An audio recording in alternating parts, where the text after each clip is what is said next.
Zane 98.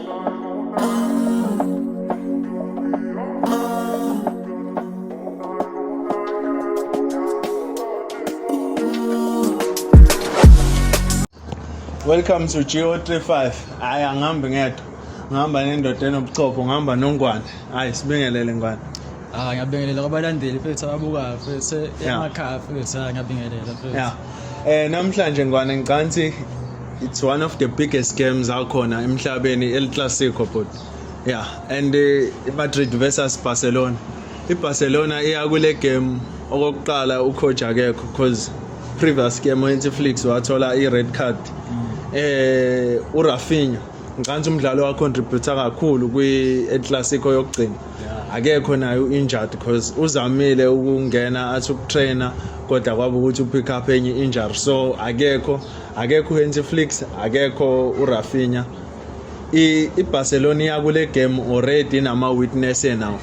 Yeah, and Madrid ngicansi squad sabo si strong because ngibone ngathi uCarvajal ubuyile no Trent Alexander-Arnold ubuyile ngicansi yonke into yabo iphelele ihlangene so ngifuna ukuzwa umbono wakho bhode ngale game ukuthi wena ucabanga.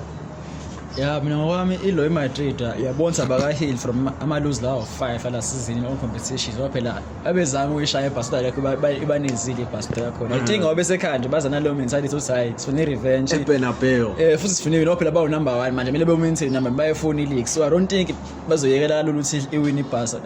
I think bazoba ne-advantage yelo ukuthi basekhaya nanokuthi iBarca vele inama-injury amaningi vele.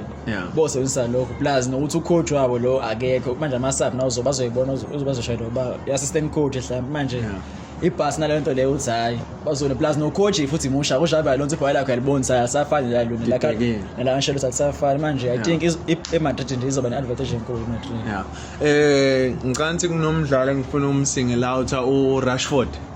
Rashushu umfana wase-England ngibona ngathi iform yakhe ibuyile so uyambona umfana ukuthi akufani na last season because last season izinto zakhe beyingahambi kahle kodwa mobuka nje kwi-previous game ngicansi ushaya i-brace and asikhulumi ngamagoli nje ordinary ushaye nje amagoli amahle umbona ngempela ukuthi nomfana ngathi uyazama ukubuya egamini ucabangani ngaye. Mina bomama lo Rashford lona ngikhumbuza lo Rashford lo ngo-2022 before World Cup yabo esa on form ku-Man U lapho ngikhumbuza lo Rashford loyo ngoba asengimangele uyiphi kodwa ke uRashford I think i-team adlalela yona bamneza leyo room leyo ukuthi improve nokuthi abe free that's why perform kahle nje i-team ine role enkulu and futhi nawe udlala nje uRashford esimazi ngoba phela kuze athole igama lakhe leli indlela edlala ngakhona ngithi manje he's back on form futhi namhlanje I think it's going to play a crucial role for Barcelona. I think uzoba ne-goal noma assist namhlanje ukuthi uzocontribute sayini uRashford ngoba into edlala indima edlala lapha ku left wing ayinkulu kakhulu akadlala umshana. In conclusion baf kule game eyayo iMadrid neBarcelona ucansi mangathiwa usho i-final score predictions ngaba ubani? iMadrid 4-1 so no 4-1 Madrid. Izoyishaya iPass. Uzokora ibrace uMatrick Mbappe uRashford uzokora umassist kule side kodwa zizowina iMadrid 4-1. I know asibonge bafai sesobona khona. Zane 98.